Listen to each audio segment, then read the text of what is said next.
MA उत्तरार्ध के विद्यार्थियों नमस्कार।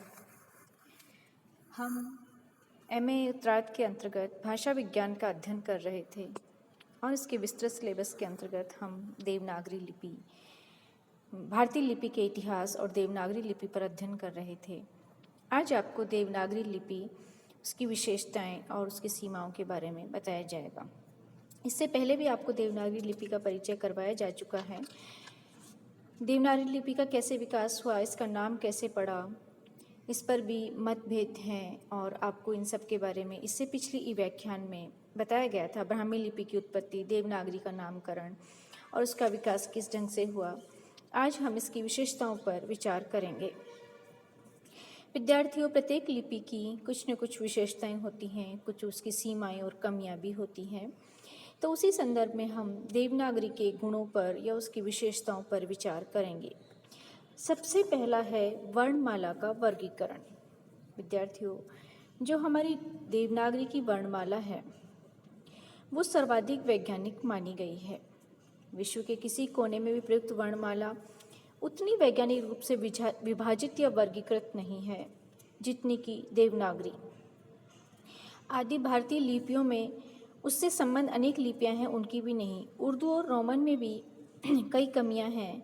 उनके जो स्वर और व्यंजन हैं वे अलिफ, बे, डी, ई या व्यंजन के वैज्ञानिक जो वर्ग हैं लाम, मीम, सी, डी मिलजुल से गए हैं। लेकिन नागरी में इस प्रकार की गड़बड़ी नहीं है। स्वर अलग हैं, व्यंजन अलग हैं।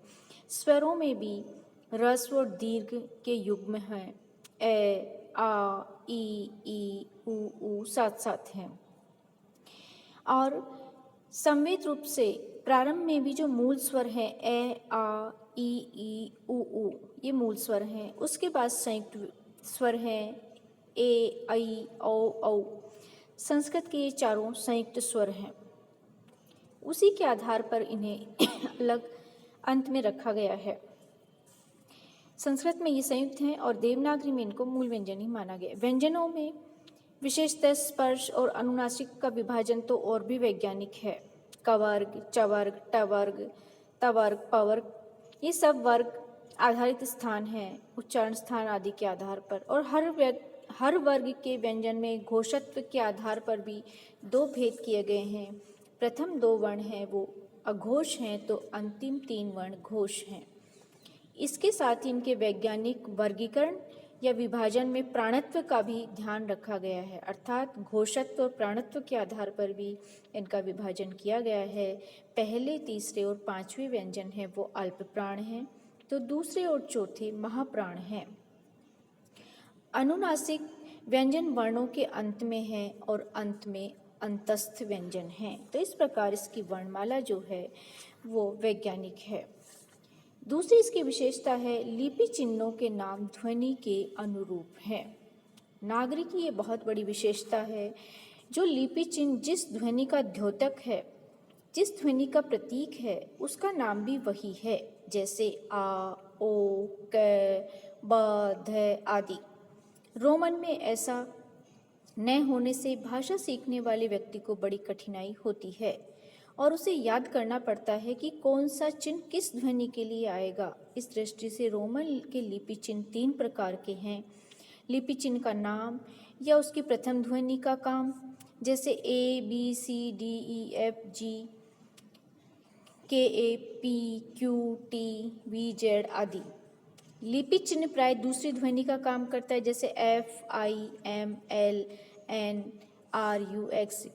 जो लिपि चिन्ह हैं रोमन के, उनमें कभी कभी उच्चारण अलग होता है और लिखा ध्वनि कुछ और होती है और लिखा कुछ और जाता है। लेकिन जैसे एच है वो है का काम करता है, ए में ए, आ, ए आता है। सी है उसका उच्चारण क के रूप में होता है। लेकिन देवनागरी लिपि में ऐसा नहीं है। देवनागरी लिपि में जैसा बोला जाता है वैसा ही लिखा जाता है और अधिकांश चिन्ह जो प्रथम वर्ग में ही आते हैं, अर्थात जैसे बोले जाते हैं, जिन ध्वनियों के प्रतीक हैं वैसे ही लिखे और बोले जाते हैं। देवनागरी लिपि की अगली विशेषता है कि एक ध्वनि के लिए एक ही लिपि चिन्ह है। अच्छी या वैज्ञानिक लिपि में ये विशेषता होना बहुत आवश्यक है। यों किसी भी लिपि में अपने आप में एक विशेषता सर्वदा नहीं रह सकती है। उसका कारण यह भी है कि किसी भाषा के प्रसंग में उच्चारण के स्तर पर हर ध्वनि के लिए एक चिन्ह की ही बात की जा सकती है और भाषा की ध्वनियाँ उच्चारण की दृष्टि से विशेषतः परिवर्तित होती रहती हैं, जिसका आशय यह हुआ कि एक समय किसी लिपि में ये विशेषता हो भी सकती है, दूसरे समय में उसके उच्चारण में अंतर भी पड़ सकता है। यह अंतर होने के कारण इस विशेषता का अभाव भी हो सकता है। इस प्रकार से एक भाषा के प्रसंग में एक लिपि में यह विशेषता हो भी सकती है और दूसरी भाषा के प्रसंग में ये विशेषता ना भी हो, यह भी हो सकता है। उदाहरणार्थ पहले हम उर्दू लिपि की बात लें तो उर्दू लिपि में ये विशेषता नहीं है। जैसे स ध्वनि के लिए उर्दू में 3 लिपि चिन्ह हैं, से, स्वाद, सीन। इसी प्रकार ज़ के लिए जे, जाल, जोय, ज्वाद, चार या आदि, झे आदि को भी मिला ले तो 5 लिपि चिन्ह हैं। तय और है के लिए भी 2 हैं, ते और तोय, 2 बड़ी और छोटी। इस तरह से मूल अरबी में भी इन सब का स्वतंत्र उच्चारण था, किंतु उर्दू में आकर के वैज्ञानिकता अवैज्ञानिकता में परिवर्तित हो गई और अंग्रेजी में तो इस प्रकार की गड़बड़ियाँ बहुत सारी हैं। कै ध्वनि के लिए कभी के नाइफ, कभी सी से कोट, कभी सी एच केमिस्ट, तो कभी सी के ची, क्यू चेक, इसी तरह से एक्स बॉक्स। इस तरह से शय के भी लिए S H, S I, T I, कई सारे गड़बड़ियाँ हैं, कई सारे आदि। इस तरह से एक से अधिक लिपि चिन्हों का प्रयोग होता है। इस प्रसंग में उल्लेखनीय है कि ये गड़बड़ी अंग्रेजी में प्रयुक्त रोमन की है, किंतु मूल रोमन में भी ऐसा पूर्ण रूप से इस तरह की गड़बड़ियों का अभाव नहीं था, लेकिन नागरी लिपि में ये गुण मूलतः नहीं था। अब हिंदी आदि में प्रयोग में कुछ अवगुण अवश्य आ गए, जैसे ऋषि, री का री, शय से अवश्य हो गया, किंतु उर्दू और अंग्रेजी की तुलना में ये बहुत ही कम है और यही कारण है कि कुछ अपवादों को छोड़कर हिंदी की वर्तनी को रटने की आवश्यकता नहीं होती, जैसे अंग्रेजी या उर्दू में रटने की आवश्यकता पड़ती है। यहाँ पर एक ध्वनि के लिए एक से अधिक लिपि चिन्हों की जो बात की जा रही थी, इस प्रसंग में दूसरी गड़बड़ी की ओर भी संकेत किया जा सकता है। विद्यार्थियों, उर्दू और रोमन लिपि में एक लिपि चिन्ह एक से अधिक ध्वनियों को भी व्यक्त करता है। उदाहरण के लिए जैसे उदाहरणार्थ अलिफ ए को भी व्यक्त करता है और आ को भी व्यक्त करता है। कभी कभी ई, बिल्कुल ई को भी उसी प्रकार बाओ, वे, ऊ, ओ आदि को भी व्यक्त करता है। तो इस तरह से उर्दू पढ़ना भी टेढ़ी खीर हो जाता है। उर्दू लिपि के संबंध में तो कई कहावतें या मुहावरे भी प्रसिद्ध हैं। अब इसकी एक और विशेषता है कि लिपि चिन्हों की पर्याप्तता। विश्व की अधिकांश लिपियों में चिन्ह पर्याप्त नहीं है। अंग्रेजी में ध्वनियाँ 40 से ऊपर हैं, किंतु लिपि चिन्ह 26 लिपि चिन्हों से ही काम चलाया जाता है। उर्दू में भी ख, घ, छ, ठ, ड, थ, फ आदि के लिए लिपि चिन्ह नहीं और हे से भी मिलाकर इनका काम चलाते हैं। इस दृष्टि से नागरी और ब्राह्मी से विकसित अन्य कई भारतीय लिपियां पर्याप्त संपन्न है। नागरी का प्रयोग जिन जिन भाषाओं के लिए हो रहा है, अपवाद है, उनमें कुछ नव विकसित ध्वनियां नह, मह, लह को छोड़ दे तो इस दृष्टि से कोई कमी नहीं है। ऐसी स्थिति में हमारी जो देवनागरी लिपि है उसमें उसके लिपि चिन्हों में कोई अभाव नहीं है। लिपि चिन्हों की यहाँ पर पर्याप्तता है। हर ध्वनि के लिए स्पष्ट रूप से एक अलग से लिपि चिन्ह है और ये विशेषता कम महत्वपूर्ण नहीं है। ह्रस्व और दीर्घ स्वर के लिए भी स्वतंत्र चिन्ह है। इस दृष्टि से रोमन और नागरी का भी कोई मुकाबला नहीं है। रोमन में ए अक्षर के लिए ए का काम में लेते हैं। आ का भी जैसे के एम कम भी है तो काम भी है, के ए एल ए काला भी है तो कला भी है। अंग्रेजी में यू के लिए और पीयूटी पुट और ट्रुथ भी है। नागरी में ए, आ, ई, ऊ स्पष्ट अंतर है। तो रोमन की भांति यहाँ भ्रांति की गुंजाइश नहीं है। वस्तुतः दो लिपि चिन्हों को मिलाकर किसी एक मूल ध्वनि को व्यक्त करना मूलतः अवैज्ञानिक पद्धति है। संयुक्त ध्वनि को भी एक से अधिक चिन्ह मिलाकर प्रकट किया जाना चाहिए, तो ये विशेषता हमारी नागरी में ही है, देवनागरी लिपि में ही है। मात्राओं का जो प्रयोग है वो भी इसकी विशेषता है। देवनागरी लिपि में स्वर यदि स्वतंत्र रूप से आते हैं तो उन्हें वर्ण चिन्ह का भी उनके आगे प्रयोग होता है, जैसे आग, ई, गाउन। किंतु व्यंजन के साथ ए के अतिरिक्त अन्य सभी का मात्रा रूप ही लगता है, जैसे नाग, चतुर आदि। इस कारण चिन्हों की संख्या में तो वृद्धि हो गई है और कुछ दृष्टियों से, जैसे एक ध्वनि के लिए एक से अधिक चिन्ह, यह अवैज्ञानिक भी है। किंतु इससे यह सुविधा है कि स्थान कम घिरता है। यदि मात्राओं का प्रयोग न होता तो काला को क, आ, ल, आ और कुली को क, उ, ली आदि लिखना पड़ता। तो रोमन की तुलना में इससे प्राय स्थान कम घिरता है। जैसे हिंदी में हम लिखते हैं काला, के आ की मात्रा लगाए, ल के ए एल, और बालू को तो इस तरह से ऊपर नीचे मात्रा के कुछ असुविधा तो है मात्राओं के प्रयोग में देवनागरी में। तो ये विशेषता एक सीमा तक ये गुण भी है, तो एक सीमा तक ये अवगुण भी है। नागरी में व्यंजन चिन्हों की आक्षरिकता भी है, अर्थात ये आक्षरिक है। नागरी का हर व्यंजन चिन्ह व्यंजन न होकर के अस्वर का योग से बना है। आप सभी जानते हैं कि जो व्यंजन है जिनका हम उच्चारण करते हैं वो बिना स्वर के उनका उच्चारण नहीं हो सकता। जैसे क मैंने बोला तो उसमें ए निश्चित रूप से समाविष्ट है। लिखने में क लिखा जा सकता है, लेकिन जो उच्चारित किया हुआ है उसमें क प्लस ए है, ख प्लस ए है।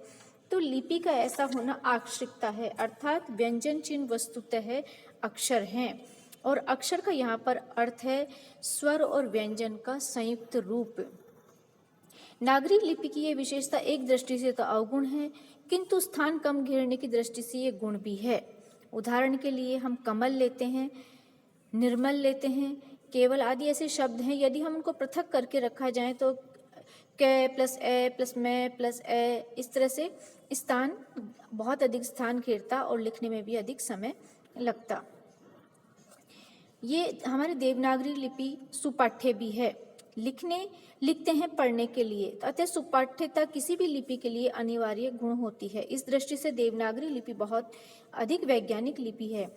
रोमन की तरह उसमें MAL मेल को मल, माल, मैल पढ़ने की परेशानी उठाने की संभावना नहीं है। उर्दू में भी तर, तिर, तुर, जूता को जोता, जौता, जूता आदि कई रूपों में पढ़ते हैं, किंतु देवनागरी लिपि में ऐसी नहीं है। ये बहुत सुपाठ्य है, जैसा लिखा जाता है वैसा ही पढ़ा जाता है। विद्यार्थियों, इसमें उच्चारण की दृष्टि से भी समान लिपि चिन्हों में आकृति की समानता होती है। जैसे कि वैज्ञानिक दृष्टि से देवनागरी लिपि में यह विशेषता एक गुण माना जाता है। यूँ तो विश्व की कई लिपियों में भी ऐसा नहीं है जो इस दृष्टि से पूर्ण, कोई भी लिपि इस दृष्टि से पूर्ण नहीं है, लेकिन देवनागरी लिपि में अपेक्षाकृत कुछ अधिक है। जैसे ट, ढ, ट, ठ, ड, ढ, ड़, ढ, प, फ, ब, भ, म आदि। तो इस तरह से अनेक त्रुटियां हैं, कुछ त्रुटियां भी है देवनागरी लिपि में, लेकिन उसमें ये अत्यंत वैज्ञानिक भी है जो विश्व की अन्य कई लिपियों में दुर्लभ है। अब विद्यार्थियों, हम देखते हैं कि देवनागरी लिपि में जो सीमाएं हैं, कुछ अवगुण हैं, उन सीमाओं में कैसे हम सुधार कर सकते हैं और क्या क्या कमियां हैं या उनको कैसे सुधार किया जा सकता है, आपको उसके बारे में मैं थोड़ा सा बताना चाहती हूँ। आपको बताया जा चुका है कोई भी दृष्टि सभी दृष्टियों से कोई भी लिपि पूर्णतः वैज्ञानिक नहीं है, लेकिन एक वैज्ञानिक लिपि की कल्पना की जा सकती है कि उसमें क्या क्या विशेषताएं होनी चाहिए। तो प्रथम विशेषता है कि वो वर्णनात्मक होनी चाहिए, अक्षरिक नहीं होनी चाहिए। आपको मैंने पहले भी ऐसा बताया है। एक ही ध्वनि के लिए एक ही लिपि चिन्ह होना चाहिए। दो लिपि चिन्हों को एक पढ़े जाने का श्रम भी लिपि में नहीं होना चाहिए। तो इन सब का सुधार किया जा सकता है, कैसे क्या, तो आपको देवनागरी लिपि के सुधार के बारे में कुछ जानकारी दी जा रही है। देवनागरी लिपि के सुधार के पूरे इतिहास में भोलानाथ तिवारी की जो पुस्तक है उसमें इसके बारे में विस्तार से बताया गया है। देवनागरी लिपि यद्यपि वैज्ञानिक है, लेकिन उसमें कमियां हैं और सुधार की काफ़ी गुंजाइश है। तो पहली शर्त यह है कि देवनागरी भी है या कोई भी लिपि है उसको वर्णनात्मक होना चाहिए, अक्षरिक नहीं होना चाहिए। जबकि हमारी लिपि क्या है, अक्षरिक है। जैसे क है तो वो क स्वर और व्यंजन को मिला करके बना है, वो अक्षर है। देवनागरी लिपि अक्षरी है। वस्तुतः यह कभी नागरी की प्रकृति में है, किंतु उसको थोड़े बहुत परिवर्तन से सुधारना इसको कठिन है। हाँ, वैज्ञानिक लिपि के अपेक्षित अन्य गुणों की दृष्टि से अन्य कमियों को सुधारा जा सकता है। दूसरा है कि वैज्ञानिक लिपि में एक ध्वनि के लिए एक ही चिन्ह होना चाहिए, किंतु नागरी लिपि में एकाधिक चिन्ह, जैसे र कई प्रकार से लिखा जाता है, ऊपर नीचे, और ल है, ल भी 2 रूपों में लिखा जाता है, श के भी 2-3 रूप हैं, ए, ण, त्र आदि है। तो इनमें र, ल, श, ए को शेष को छोड़ देने से ये कमियां हम दूर कर सकते हैं। आदर्श और वैज्ञानिक लिपि में भी उन सभी ध्वनियों के लिए अलग अलग अक्षर होने चाहिए जो उस भाषा में हों जिसे लिखने में लिपि प्रयुक्त होती है। इस दृष्टि से देवनागरी लिपि की समस्या थोड़ी अलग है, क्योंकि यह किसी एक भाषा के लिए नहीं अपितु संस्कृत, पाली, प्राकृत, अपभ्रंश, हिंदी, मराठी, नेपाली आदि कई भाषाओं के लिए भी प्रयुक्त हो रही है। वैज्ञानिक लिपि में जैसे अक्षर होते हैं वो उसी क्रम में लिखे जाने चाहिए जिस क्रम में बोले जाते हैं, लेकिन देवनागरी में इसका अभाव है। जैसे कभी मात्राएं, अक्षर कभी ऊ, री, ए, ओ आदि मात्राएं इस दृष्टि से वैज्ञानिक है, कभी दाएं दी जाती हैं, दाएं बाएं नहीं दी जाकर के ऊपर नीचे भी दी जाती हैं ऊ की, री की मात्राएं। और लेकिन यदि इन 1-2 कमियों को छोड़ दे तो थोड़ा सा सुधार किया जा सकता है। जैसे ई की मात्रा में तो अवश्य परिवर्तन किया ही जा सकता है। और आपको पहले भी बताया जा चुका है विद्यार्थियों इसके बारे में कि जो देवनागरी लिपि के अक्षरों में समानता है उसमें भ्रम की गुंजाइश नहीं होनी चाहिए। जैसे हिंदी में खाना, रवाना, अराड़ा, अराणा, कै और रे और वे, रा, णे आदि में भ्रम होता है, तो इनको भी हम दूर कर सकते हैं या इनको किया जा सकता है। जो अनुस्वार और चंद्र अनुस्वार आदि है, चंद्राकार है, उन सब की कमियों को भी थोड़ा बहुत दूर कर सकते हैं और इसको और अधिक वैज्ञानिक और प्रामाणिक मान सकते हैं। तो देवनागरी लिपि की विशेषताओं में और उसके गुणों में आज इतना है।